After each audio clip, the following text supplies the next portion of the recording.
Gimana Bro Adi? Gue kalau lihat dia gue kayak bener-bener merasa ini orang punya catatan di otaknya yang mau ditanyain dalam hidup ini. Sebenarnya udah berapa tahun kok digumuli banyak hal banget ya.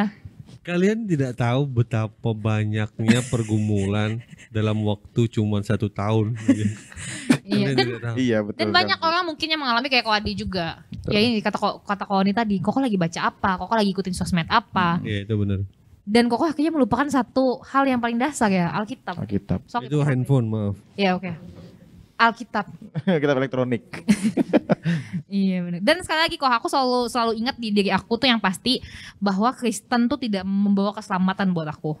Yang membawa keselamatanku itu adalah Kristus. Iya. Jadi benar-benar agama tuh bukan jalan untuk menyelamatkan aku gitu. Benar-benar sebutan kali ya kalau nih ya Kristen nih ya.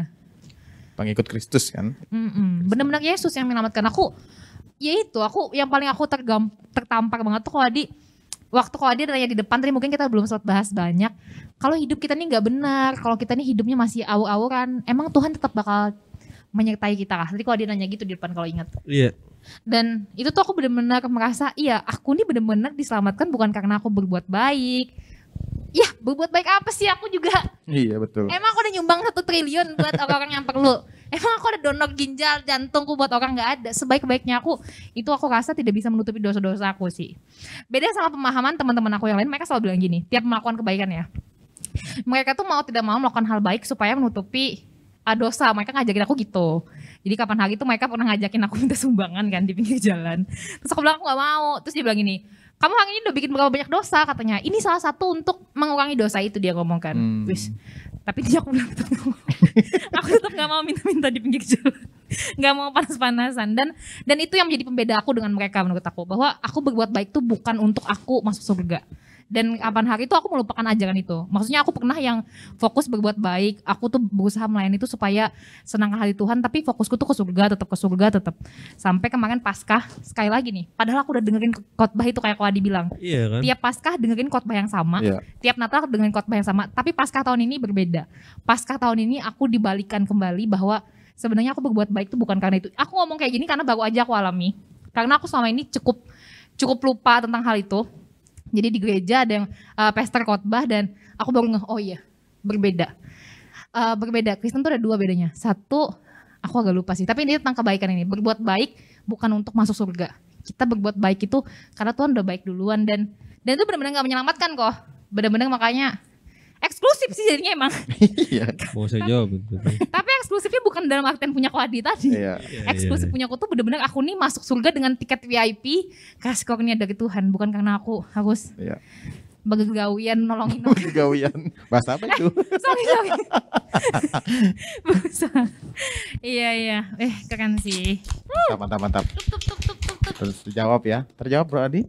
Atau masih ada pertanyaan di jidat saya? Iya, ini sih menurut aku sih kok yang kamu omongin tadi semua aku juga alami aku tapi nggak semendalam kamu. Karena aku tuh bedanya gini mungkin buat teman-temannya dengar juga. Mungkin Ko Adi tuh tergerus makin banyak pertanyaan tapi tidak mendapat jawaban itu ya nggak sih? Kalau aku tiap ada masalah tuh aku langsung ketik lagi ke mentor. Aduh aku udah lagi gini, tolong bersihkan otakku. Koko gimana nih menurut Koko? Mentor saya langsung. tapi udah confirm ya. Maksudnya sudah. Cuman ya karena ya itu lagi beda lagi karena kita ini dalam punya generasi yang berbeda. Generasi saya kamu diem, kamu saya ajari kamu diem. Seperti itu. Iya. Tidak pernah ada feedback dari sang yang diajarin gitu loh. Iya. Jadi kalau sekarang malah nyaut terus nih. Iya. Ya sekarang karena sudah bebas lepas. Gak bebas lepas, anak-anak sekarang kritis soalnya, gak terima-terima doang. Iya. Itu yang saya gak mau kalah dong. Masa anak-anak doang. Makanya lu ngomong terus dari nyaut terus. Iya dong. Iya. Oke. Iya sih benar-benar. Makanya penting, komunitas tuh penting. Jadi kita gak tergerus. Dan aku kadang-kadang tuh kok mikir jangan-jangan kita tuh kadang mencobai Tuhan gak sih? Kok merasa gitu gak sih? Pernah gak sih? Selalu ya. Mana sih?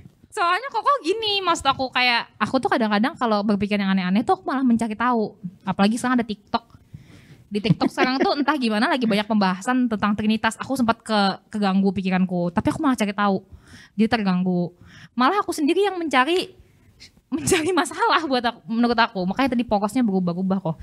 Bisa jadi maksud aku Kokoh atau teman-teman yang lain tuh ada baiknya membatasi apa yang kita lihat ya nggak sih Koni? Atau nggak apa-apa ya? Kalau saya sih tidak setuju akan hal itu ya. Oh ya, apa terus gimana menurut kamu? Kamu harus banyak lihat. Oh iya. Kamu harus lihat dari sisi yang lain untuk melihat kekristenan sih, menurut saya sih gitu ya. Tapi nanti aku terganggu pikiranku tapi kok. Kayak kemarin tuh aku sempat mempertanyakan ke Tritunggalan, bayangin aku Kristen dari kecil tapi aku sempat bertanya karena di TikTok bilang itu berbeda loh, dia bilang itu berbeda, mereka Kamu tidak setara. tahu Tritunggal itu artinya apa? Nah, makanya teman-teman silahkan komen di bawah kalau itu mau jadi topik bahasan kita selanjutnya. Yoi, di next episode. Tapi menurut Koni sendiri nih gimana? Kalau aku berpendapat kalau itu mengganggu pikiran aku, kekristenan aku nggak bakal cari tahu lebih lanjut. Tapi kalau dibilang harus cari tahu lebih Ya lanjut, dapat sudut pandang yang lain mungkin kalau Adi. biar bisa membandingkan ya loh, compare jadinya ya. Itu perlu, menurut saya sih Oh, perlu. Kita harus kritis dong. Apa yang kita mau dengar, apa yang masuk. Kita kan bisa milih apa yang masuk ke dalam telinga dan mata kita. Nah, Tapi bisa jadi kok terbawa arus malahan. Oh jadi merasa oh, jangan-jangan dunia benar. Soalnya dia ada yang kebawa arus kan. Malah yang agak bisa relevan kok bilang ajaran dunia dibanding Alkitab. iya. Jadi tergerus kan sebenarnya. Kalau sebenarnya kalau kok nggak ikutin banget, kok nggak akan tergerus. Tapi kita nggak bakal tahu kan, Mbak. Ayo silakan kita tunggu jawaban dari Koni aja. Langsung aja ke Kok nggak capek dengan kita Koni. berdua? Yes. Ya begini ya, berpikirlah kritis terus. Aku tidak dibela. Kita harus berpikir kritis terus. Jadi untuk segala hal berpikirlah kritis. Tapi jangan lupa juga, kamu harus juga berpikir kritis. Kenapa kamu bisa berpikir kritis? Tentang pemikiranmu yang kritis itu. Kamu harus juga berpikir secara kritis. Kenapa kamu bisa begitu? Kamu boleh berpikirlah kritis untuk segala hal, silahkan. Kemudian kamu jangan lupakan juga. Kenapa kamu sampai berpikir sekritis itu? Alasannya gitu, reasonsnya. Nggak, maksudnya yang jadi nggak ngerti itu maksudnya dari sisi orang Kristennya gitu, kayak gimana kok bisa jadi gitu gitu? Iya, kita itu Nyambungkannya ke Kristen tuh gimana? jadi di dalam kekristenan setiap ada pertanyaan-pertanyaan dalam hidup atau dari orang yang akhirnya mengganggu pikiran kita, iman kita bahkan. Nah, kita tuh harus bertanya kritis. Kita juga punya pertanyaan, iya ya, kritis juga. Akhirnya kan kita ikut kritis ya. Kita nih kan padahal kita nggak mikir tuh ke pertanyaan seperti itu. Tapi karena Kemudian ada respon dari IG lah, dari apa, TikTok lah tentang itu. Nah, kita tuh kalau orang berpikir kritis, kenapa kita nggak berpikir kritis juga? Bertanya untuk segala hal. Jangan sampai kita membiarkan akhirnya atau menutup tadi. Udahlah, lebih baik kalau itu mengganggu iman. Enggak. Itu juga untuk pertumbuhan iman kita. Yes. lebih paham gitu ya. Iya. Jadi kita harus ngerti. Kemudian kita pastikan ketika kita mau menemukan jawabannya, kita harus pastikan kita itu mencari di tempat yang benar. Ya kan? Di tempat yang benar. Dan juga kita harus di dalam seperti dalam komunitas youth, dalam komunitas gereja. Makanya saya selalu membangun di gereja itu harus menghadirkan iklim intelektual. Bukan berarti kalau ada yang mau kritis, bukan, udahlah kamu jangan gitu-gitu, kamu tuh terlalu rohani, nggak boleh. Silahkan, kita harus menjawab. Gereja itu harus jadi jawaban untuk hal-hal seperti itu pun harus menjawab. Karena apa? Iblis itu pintar. Dia akan kalau orang-orang yang tidak menemukan jawaban di gereja tidak menghadirkan iklim intelektual di situ. Gereja nggak jawab kok. Akhirnya orang berpikir gereja itu hanya kumpulan orang bodoh yang hanya setiap hari Minggu disetting oleh pendetanya. Amin, amin, amin, amin. Iya. Amin, haleluya, amin. Itu yang membuat orang akhirnya dia mencari kebenaran di luar. Jangan salahkan. Kalau orang-orang itu memiliki iman yang lain ataupun dalam tanda kutip mereka tidak percaya Tuhan. Aduh, berat ya. Tanggung jawab gereja, iya. Para leader-leader, hamba-hamba Tuhan harus apalagi sekarang dengan begitu kritisnya anak-anak muda, jemaat Tuhan, jangan sampai mengeluarkan satu ilmu kanuragan yang terakhir begitu. Pokoknya ini the masternya itu. Ya itu sudah saya doakan, saya tengking. selesai semua. Nggak bisa. Yes. Tidak bisa begitu gereja. Gereja harus, kalau engkau berpikir kayak itu, jemaat Tuhan kritis, harus menghadirkan iklim intelektual. Jadi pertanyaan itu harus terjawab, mengapa dan bagaimana, itu harus terus. Ya, makanya itulah pekerjaan kita dalam berapologetik, pembelaan iman. Pertanyaan-pertanyaan seperti itu kan sebenarnya sudah sering dipertanyakan. Yes. Iya kan? Jadi kita nih jangan berpikir kita kalau kita berapologetik dengan orang-orang dengan pertanyaan-pertanyaan yang sepertinya menghantam orang tuh kita merasa pintar dan orang Kristen merasa bodoh. Pertanyaan-pertanyaanmu itu 90% sudah pernah dipertanyakan oleh orang.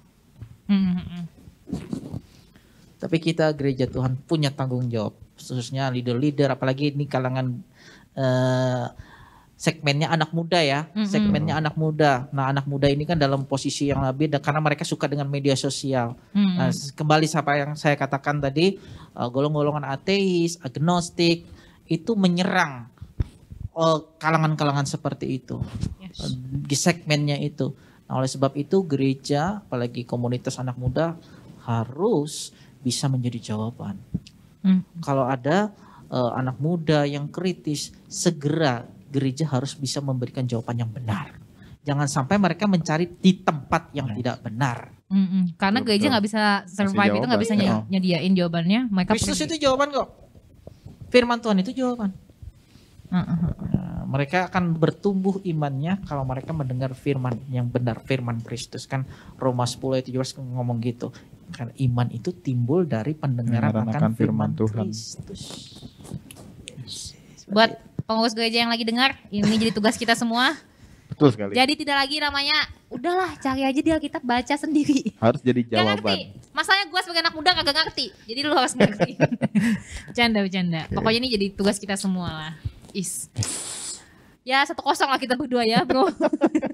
Oh iya. Oke. Lumayan. Puas sih, saya puas dengan jawabannya. Wih, puas. Puas. Emang gini terpuaskan kontes apa jawabannya. puas apa gak puas. Tapi pokoknya harapannya tentu saja percakapan ini jadi berkat buat kita dan betul. semua teman-teman yang dengerin tentunya. Amen. Iya, pertanyaan-pertanyaan itu memang pasti udah pernah ada sih kok ya. Cuman berat-berat sih hari ini. Aku ada satu quotes juga dari pastor aku juga. Berkhotbahilah apa yang kamu hidupi dan hidupi apa yang kamu khotbahi. Jadi teman-teman sekalian juga, mungkin kalian tidak berkhotbah sih, tapi kan kalian baca firman tuh. Ya. Jadi apa yang kita baca ya kita terapkan gitu. Dan di hidup kita pun kita terapkan firman itu. Ya relatable semuanya. Kalau aku tanya apakah Wadi sudah, sebenarnya kalau tentang ibu tadi belum, jadi lupakan ibu gendut dulu. Mas aku di dalam kehidupan Kokoh sehari-hari, apakah menurut Kokoh sudah menghidupi firman Tuhan itu sendiri? Iya. Oh sudah?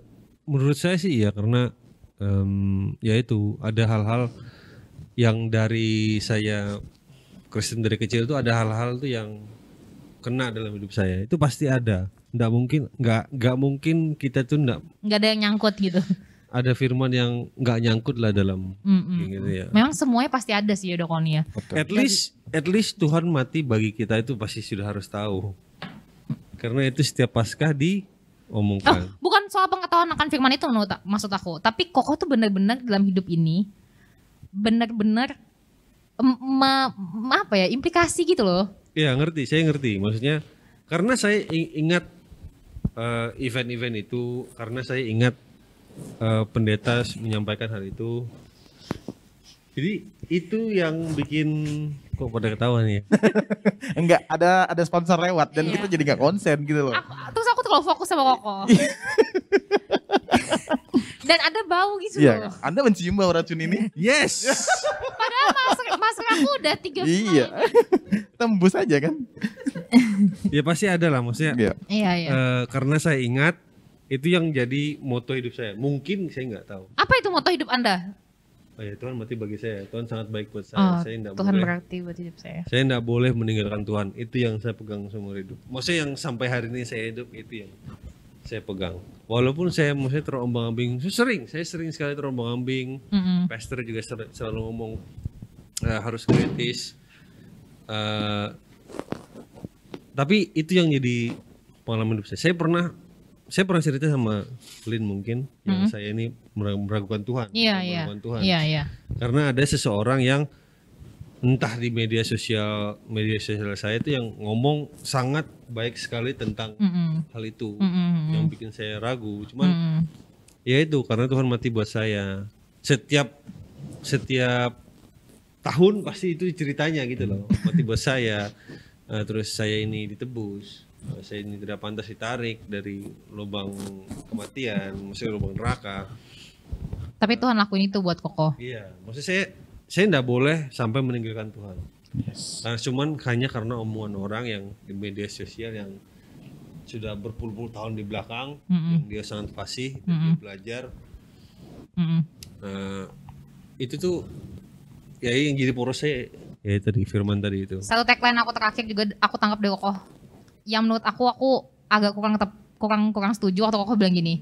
Karena Tuhan tuh sudah melayakkan aku atas apapun yang Tuhan sudah kerjain. Tadi Tuhan memberkati Koko, Tuhan ini, Tuhan itu. Jadi aku nggak boleh tinggalin Tuhan. Menurut aku bukan karena itu Koko tidak meninggalkan Tuhan. Ya itu salah satunya mungkin ya. Kebayang nggak sih maksud aku? Saya ngerti arahnya. Saya ngerti arahnya. Ya memang itu yang untuk saat ini masih itu ya. Ya yang seperti yang kamu katakan. Yang mana nih jadinya? Yang mana nih? Enggak. Walaupun kamu belum ngomong saya ngerti. Luar biasa. Enggak apa-apa pendengar. Ini jadi kuis buat kalian. Tapi kalau saya pribadi ya yang lebih menjadi berkat itu di pertanyaan terakhir ini memperhatikan pengajaran yang dibilang dengan Ko Andi tadi itu sangat penting karena banyak apa yang tadi saya bilang banyak sumber yang akhirnya membuat kita terdistraksi dari hal-hal yang sudah kita dapatkan dari pengajaran-pengajaran yang terdahulu dan berpikir kritis juga yang dibilang Ko Andi itu sangat penting buat kita harus gitu ya. Jadi jangan sampai hanya menerima pengajaran aja karena banyak sekali berseliweran di media sosial gitu ya yang mungkin Instagram dan TikTok. Mungkin pester-pester yang mungkin cuma comot-comot ayat, dia tidak mengerti apa sih namanya itu dasar ayat itu memang seperti apa tentang dibicarakan tentang apa dan yang akhirnya menyambung dia udah disampaikan aja dan yang menerima tidak memperhatikan pengajaran itu dan akhirnya dia terdistraksi dan menjadi pertanyaan yang besar ya mungkin anak-anak sekarang banyak terombang-ambing kan hal itu gitu ya. Itu jadi berkat juga sih buat saya pribadi gitu di masa sekarang harus memperhatikan pengajaran. Betul. Dan ada sebagai penutup, ini sudah penutup belum kira-kira? Udah Bung Haji Makto ya. Sebelum penghujung acara tentu saja kita mau dengar juga dari Ko Andi nih pesan untuk anak-anak muda yang lagi dengerin yang mungkin kayak aku sama Ko Andi tadi. Iya. Penting ini. Iya, sebelum Ko Andi mungkin aku ada sedikit guyonan ya. Berhubung terkait dengan guyonan ini. Iya, ini guyonan. Bukan ini ya. Udah jadi, mau serius tadi gue. Salah satu lihat di video gitu yang tadi Instagram atau di mana gitu ya. Ada orang berdebat gini masalah tentang ya seperti inilah tentang ateis atau apa gitu ya. Dan salah satu ini ternyata dia ateis yang didebatin. Dan dia bilang gini, yang lucunya bilang gini terakhir. Demi Tuhan saya ini ateis. Saya bingung. Tuhan yang mana nih? Demi Tuhan tapi kamu ateis. Iya kan kamu gak percaya ada Tuhan, tapi demi Tuhan. Makanya itu saya yang jadi penutup malam hari ini. Gimana? Biasa aja kan? Luar biasa. Biasa aja kan? Tepuk tangan dulu. Luar biasa kebiasaannya. Demi Tuhan saya ateis, tapi dia demi Tuhan. Gimana itu? Ini ya dia seomongan sama yang dia pikirkan jadi tabrakan. Ini kayaknya sudah dipersiapkan dari awal. Oh enggak, sebelum kamu datang sudah saya. Ini dia udah nonton video itu dia hafalin nih, dia hafalin. Wah, ini buat simpan ya. Oke, itu aja sih mungkin terakhir dari dari Ko Andi pesan-pesan buat pendengar, buat anak muda untuk tetap selain berpokok sama Kristus nih, apa pesannya buat kita khususnya supaya kita tahu Tuhan tuh ada, Tuhan tuh sayang kalian loh gitu.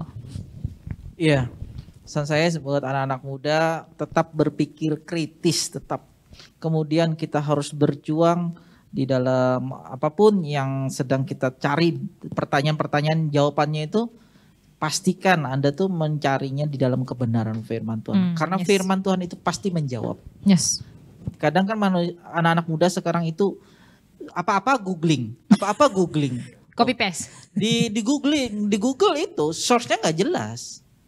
Mungkin dia berbicara di awal adalah mencuplik ayat.